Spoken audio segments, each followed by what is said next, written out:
Mort de Françoise Hardy. Fortune, maison en Corse, le déballage indécent de son testament crispé. Jeudi 13 juin 2024, sur le plateau de Touche pas à mon poste, Fabien Lecoeuvre a répondu à une question concernant le testament de Françoise Hardy.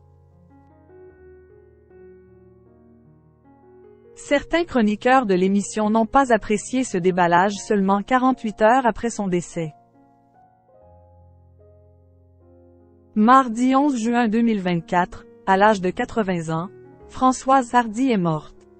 C'est son fils, Thomas Dutronc, qui a annoncé la triste nouvelle tard dans la soirée sur ses réseaux sociaux. Il a partagé une photo de lui bébé dans les bras de sa mère avec simplement cette légende: « Maman est partie ». Il avait complété le tout avec plusieurs cœurs rouges. 2 jours plus tard, Fabien Lecoeuvre était présent sur le plateau de Touche pas à mon poste pour donner des détails sur la succession de l'icône des années yéyé. Concernant ses dernières volontés, il semblerait que la chanteuse avait émis le souhait d'être incinérée dans l'intimité et sans cérémonie religieuse. Pour l'heure, aucune information n'a été donnée concernant un possible rassemblement public pour lui rendre un dernier hommage. Françoise Hardy avait tout prévu pour faciliter la vie de son fils, Thomas Dutronc. Alors que Gilles Verdez expliquait qu'un magazine américain avait estimé la fortune de Françoise Hardy à 59 millions d'euros, Fabien Lecoeuvre a assuré que c'était faux. Il a ensuite expliqué qu'elle avait tout mis en place pour faciliter la vie de son fils unique lorsqu'elle ne serait plus de ce monde. Elle a tout organisé comme beaucoup de gens qui se savent condamnés.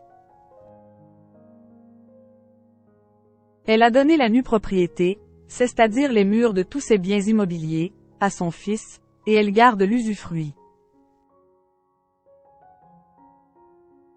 Ce qui coûte cher puisqu'il y en a pour 6 millions d'euros de biens immobiliers, a-t-il ainsi expliqué dans un premier temps.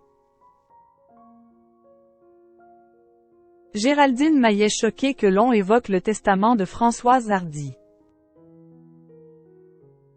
Elle a payé les charges sur 6 millions, ce qui fait que le jour où elle ferme les yeux, son fils va hériter sans payer de droits de succession, a conclu l'ancien co-présentateur des Années Bonheur.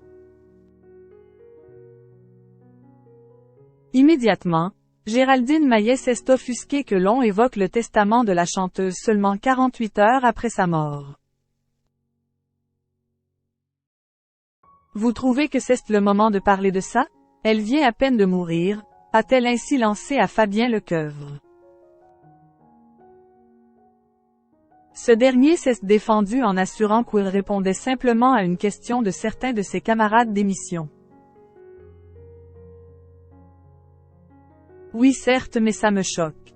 Je trouve ça totalement indécent ce déballage, a-t-elle conclu.